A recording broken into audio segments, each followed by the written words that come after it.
Howdy friends, welcome to my guide on the insect Glaive, one of the 14 weapons in Monster Hunter World, premiering with Monster Hunter 4 and Monster Hunter 4U. Mind you, 4U was really just, I think, the G ranks, so take it with a grain of salt. So, let's go over the basics here. Starting out, you'll see that the attack combo is fairly simple. It's just this. Now you could get fancy and wind in, you know, like an overhead smash, a thrust, a dodge, you know, all that good stuff. This weapon is mostly used for two reasons. One of which is its vaulting, which I will show you momentarily, and the other is for its maneuverability. There is so much maneuverability to this one weapon that it is insane. Granted, a lot of monsters that are fast are somewhat hard to hit, something like a Rathalos or a... man. No, just a Rathalos. Well, I mean, Lugon... You know what? I'm not even gonna go into that. Alright, so as you see, the main attack with just triangle ends off in a double slash, whereas the circle is just an overhead smash. So what I would suggest doing when you're setting up is maybe doing something akin to that, or maybe weaving circle attacks into it.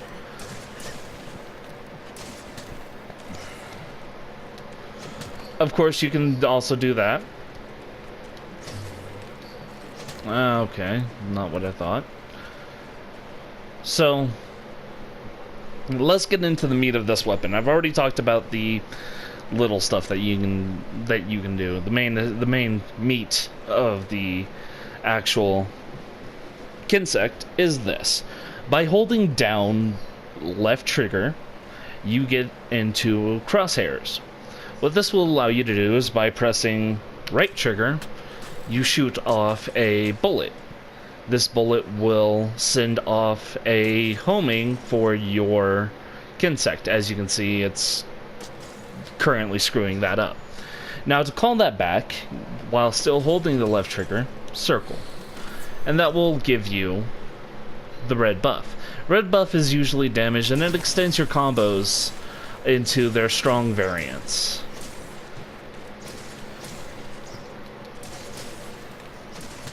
As you can see here, they are considerably stronger, actually. They do a lot more damage and are more consistent, especially against moving targets, something akin to, again, Rathalos or, say, an Anjanath. Now, the next, there are 3 buffs, and I believe this will give me another. I'm not exactly, yes it will. There are 3 buffs. White is movement speed. It lasts for a little while, as so do all the different buffs. But what you're really trying to do, what your main goal with this weapon is just collecting these. Hold on, let me try to snag all 3 of these. Sorry, this is my first time in the training hall, so...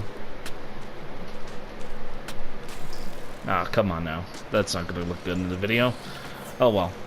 Your main goal is to provide a little bit of damage. What damage you can while building up your buffs. Now, there are a number of ways that you can do this. When you start doing a combo, you can press R2 at any time and smack the enemy with smack an enemy with the butt of your weapon. This will send out the insect immediately to go and grab the essence. This can also be done just passively without any combo to it. It's just a lot easier if you combo it, especially with something that's on the ground.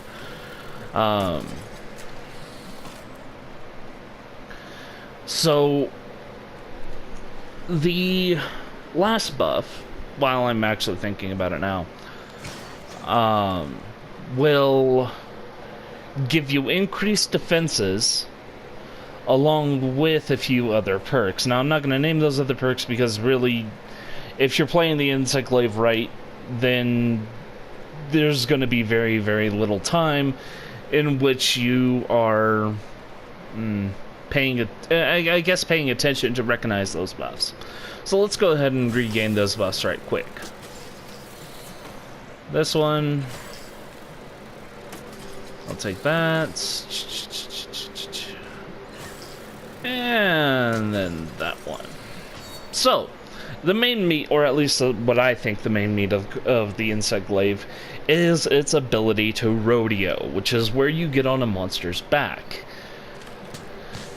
You simply do it by pressing R2 and X. Now, there's a number of different things that you can do with this. Is you can press X again to go into a dive.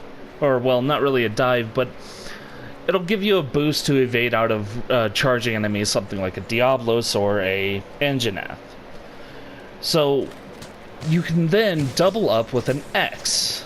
Now, of course, your X combo is more of an attacking combo. So most of the time, what you're gonna do is you're going to be dancing above the monster. Now, there's a thing with your circle combo when you're in the air. The last attack of that combo, if it lands, will put you back up in the air and recharge your 2 dashes. This is amazing, because this means that you can literally stay in the air for as long as you damn well please. But then there's also the downside, is that it eats your stamina. And air jumping, or well, dancing as I like to say it, is fairly stamina intensive. So there's also another thing to think about when you're in the air. If you go into X, or you go to your circle, you can't then follow up with an X to get that extra boost.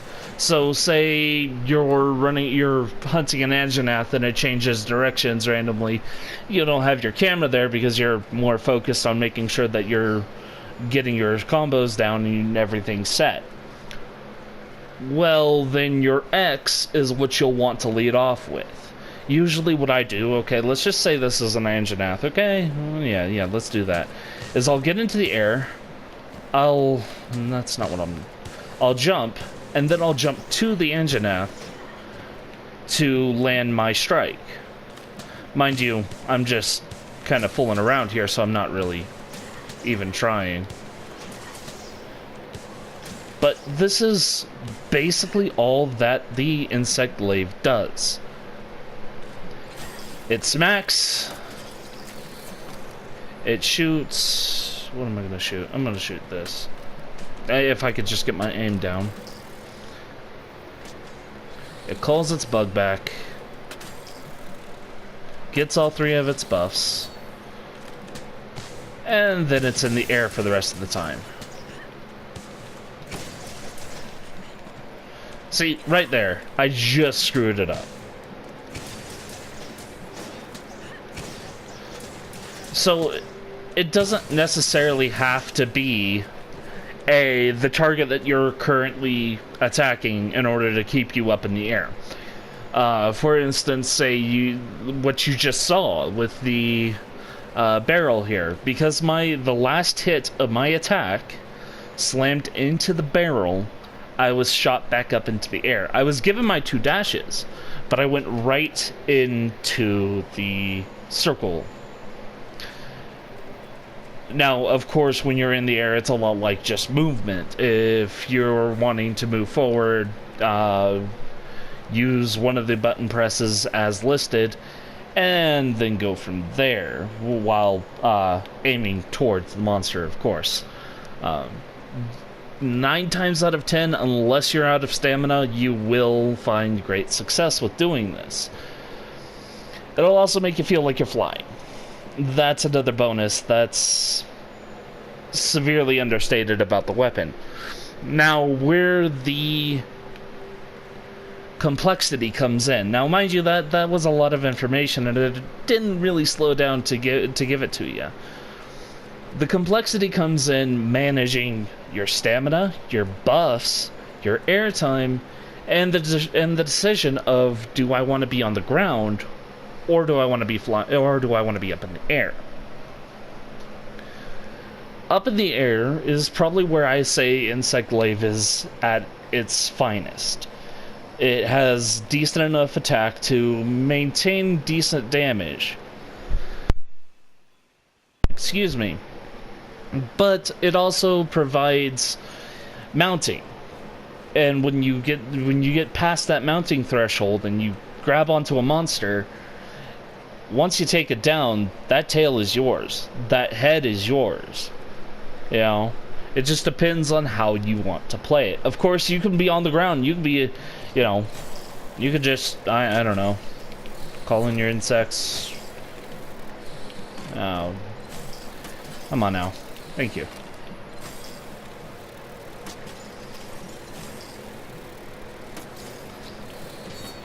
So, you can just call in your insects and just attack like this. That is perfectly viable. In fact, you might even do more damage than if you were up in the air. That's where part of the complexity comes into play, is you have to be able to comprehend on when to go in on either side.